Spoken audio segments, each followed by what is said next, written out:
Hello, everybody. Welcome to Monday Morning Must Knows. My name is Merlin Rothfeld, and we have an incredibly action-packed week.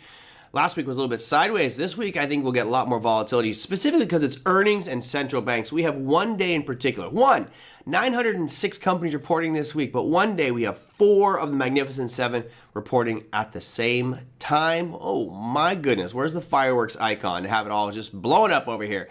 Let's see how that goes. I'll get to that in just a second, but let me start things off with our Monday earnings calendar. Again, 906 companies reporting. Monday brings us a quiet day with Verizon and Nucor Steel. Tuesday gets a little bit better with Visa, Coca-Cola, Novo Novartis, Booking.com, Welltower, Starbucks, and Spotify. And then the big daddies. You've got Alphabet, Microsoft, Amazon, Meta, AstraZeneca, KLA-Tencor. And again, there's many more than this. These are just some of the big names. And you really don't see too often major Magnificent 7 companies to this degree reporting the same day. Usually it's 1 or 2, maybe 3, but we got 4 in one day. Phenomenal. And that will happen after hours on Wednesday, which means that Thursday's session could be extremely volatile. But wait, we're not done yet. We've got one left, and that's going to be Apple on Thursday, followed up by Eli Lilly, MasterCard, Caterpillar, Merck, Amgen, and SanDisk, which also looks absolutely incredible. One of the best looking charts in the market right now, honestly, is SanDisk. Just keeps on trucking to the upside. That and AMD. And we're not done. We've got one more for the week. That's going to be Friday. You've got Berkshire Hathaway, ExxonMobil, Chevron, and Colgate-Palmolive. So let's take a step back now and think of the big stuff. Obviously, there's earnings, there's economic data, and of course, central banks. We don't have a lot of economic data this week. We'll get to some of that here near the end. There's a couple good pieces, but really it's about central banks. And normally, on a given week, you might get 1, maybe 2 central banks. This week, wowzers, a ton of central banks reporting this week. So let's dive right into that and see what we've got cooking. We start things off with the Bank of Japan. That's going to be Monday, and that's a tentative announcement. Remember, they always tend to do tentative for the Bank of Japan. Hey, they just want to release when they can. Right now, expectations are they're going to stay the same at 0.75. Remember, they were at 0 not too long ago, so they've been raising rather aggressively. This time, though, expectations are they're going to pause. Next, on Wednesday, we have the Bank of Canada, which is expected to come out with their numbers at 2.25%. That will be on Wednesday at 9:45 a.m. Eastern Time, so 15 minutes into the trading day. But that is going to be completely overshadowed by the FOMC. That is right, the U.S. will be coming out with their rate announcement. Right now, there's about a 99% chance that we're going to stay right where we are at 3.75%. So no real expectation of changes here. Just be careful. I do expect to see a lot of volatility happening on that rate announcement on Wednesday. And of course, it really revolves around the press conference. That's going to happen 30 minutes after the rate announcement, and that's where Jerome Powell will be grilled not only on interest rates and inflation, but remember, Jerome Powell is also going to be, well, let's just say replaced here soon. And that's going to be an area of contention. If you are part of the Trading Academy community, make sure you join us for our XLT General Session on Friday, where Bill Addis, Larry Jacobson, and myself are going to have a special, I think about an hour and a half event discussing this transition from Jerome Powell to the new Fed chair, if he's confirmed, and what that might look like for the markets going forward. Is it smooth? Is it contentious?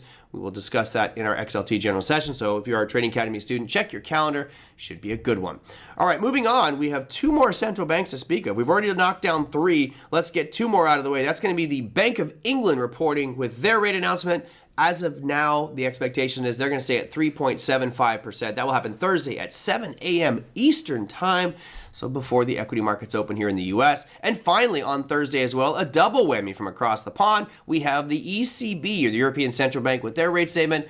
No changes expected there. 2.15% is what they're currently at. That should be Thursday at 8:15 a.m. Eastern Time. Again, so 2 of the European ones before the equity markets open here in the United States. If you are a currency trader, this could be extremely important for you because you've had 4 or 5 central banks reporting lots of volatility in that Forex market. Okay, we talked about what's driving this market. Obviously, we could talk about presidential tweets and the conflict in Iran, but let's move away from that. What we do have is major earnings this week, major central banks, and, oh, dare I say it, major economic data. What data? Let me show you. We'll start things off with advanced GDP.